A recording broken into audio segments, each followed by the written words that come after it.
For 16 years, this has been the face of baseball in Detroit. Sparky Anderson goes to his bullpen for Pedro Borbon. Second, you got one out, or you have to come to a stop.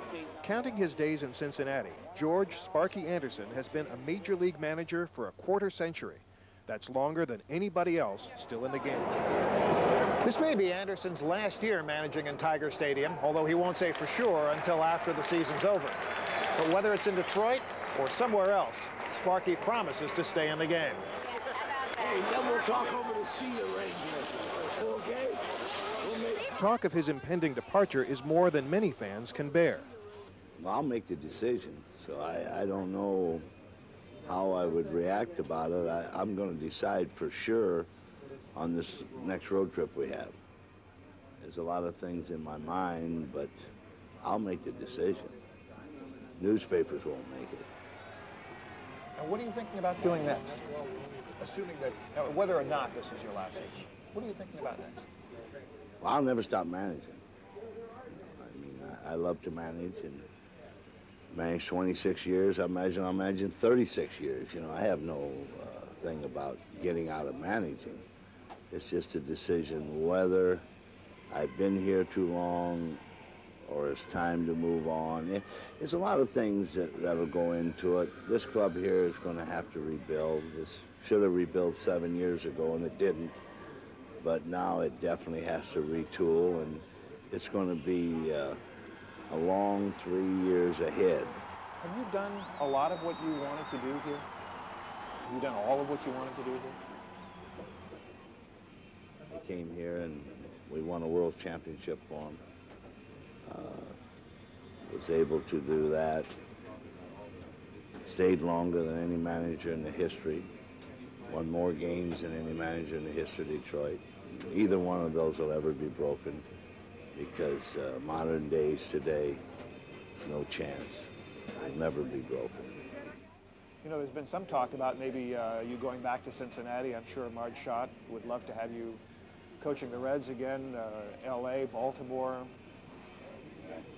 You know, all those things take care of themselves. And when I make a decision, like I say, the day after I come back after the season, I will make it.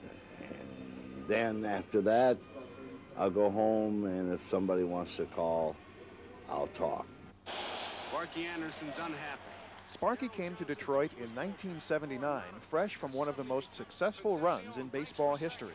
He and the Big Red Machine chewed through the National League for most of the 1970s, winning 5 pennants and 4 World Series. Take a look at it. Sorry, big guy. After Cincinnati, Sparky took over a Tiger team in turmoil. 5 years later, he and Detroit were back in the World Series.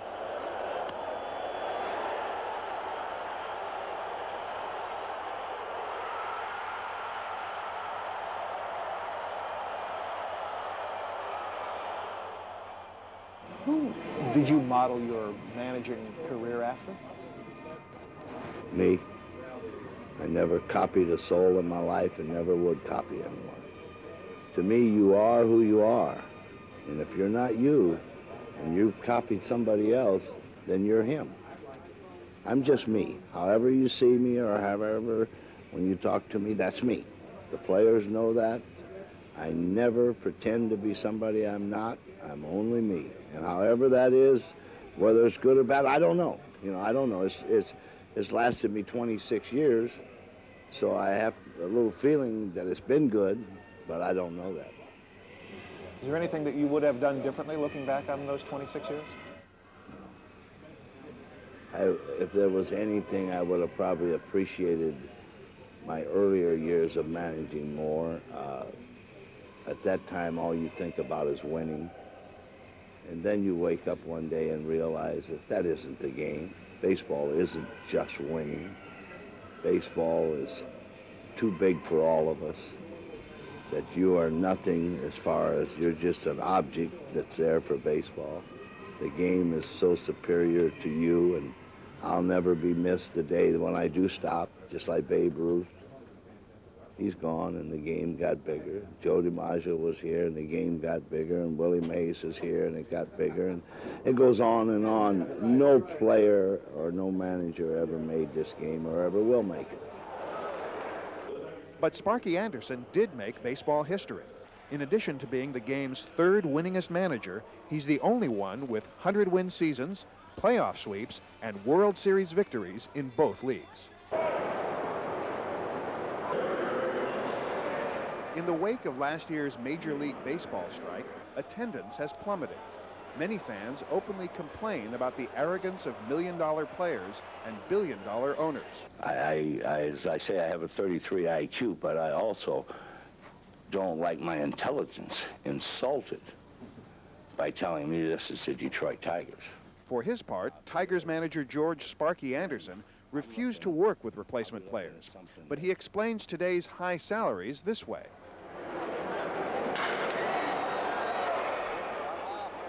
Our thing was just surviving. Today, these young players make a lot of money. I had a player on my club, Jack Morris, when I started the foundation here, $100,000 right off the top he gave. You know, people don't know about those things. And Cecil Fielder, if they knew how much money Cecil Fielder donates to these different charities, it'd be unbelievable. The public never hears about it and shouldn't hear about it. It's none of their business. It's his own business. It's his personal business. But the player today is very sensitive. I just think the player today is a cinch compared to when I started. It's about the money, though, isn't it? I mean, everything in life is about money. I don't care what it is. The guy that owns the department store, the grocery store, whatever. Everything is money. And the thing that angers me is they blame the players for this. Well, I never understood that. I seen this one actor that I heard the other day going to make 3 movies, and he signed a $60 million contract. And this rock star gets on stage and takes out off of the concert that night $3 million. Nobody ever says a word about that.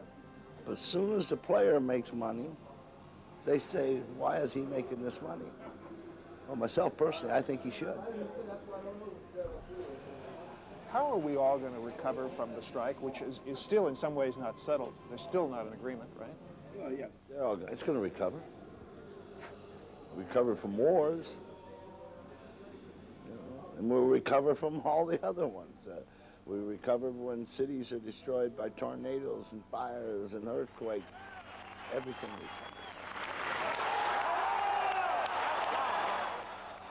It's going to be a while before these stands are filled again.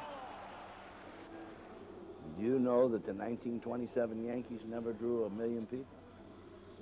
People don't understand that. Baseball never used to draw. Baseball never drew. It's only been in the last 15, 20 years that baseball really has drawn. Terry Phillips, CBS News, Detroit.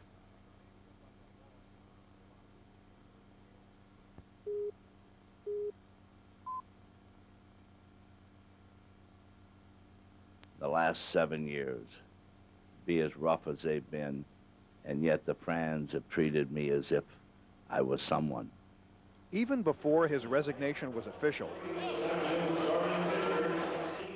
friends and fans of Sparky Anderson suspected what they feared, that his days were numbered as manager of the Detroit Tigers. I'm very sad because Sparky, not only is he a good manager, Sparky, to me, care about little children, and Sparky manages well. Don't let people fool you. Andrea Hughes has seen a lot of managers come and go during her 50 years as a Tiger fan. She says Sparky was special. I think the Tigers are wrong. I think they should try to keep him.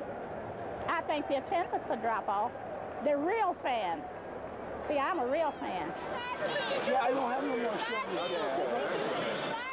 He built a lot of admirers over the last 2 decades, with his conduct off the field as well as on. He's really baseball's goodwill ambassador as far as I'm concerned.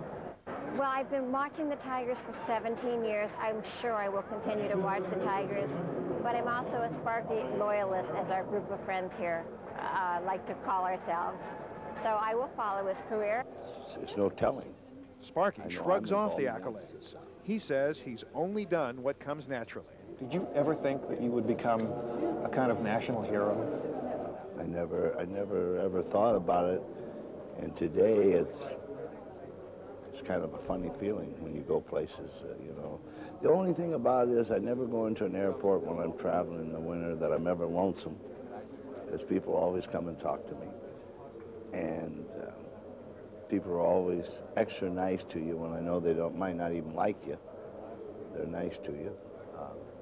No, I never thought it. I never dreamed or ever thought, and I was a wild dreamer, but I never could have dreamed being third on the all-time list. There's no way in the world that I could have ever dreamed that up.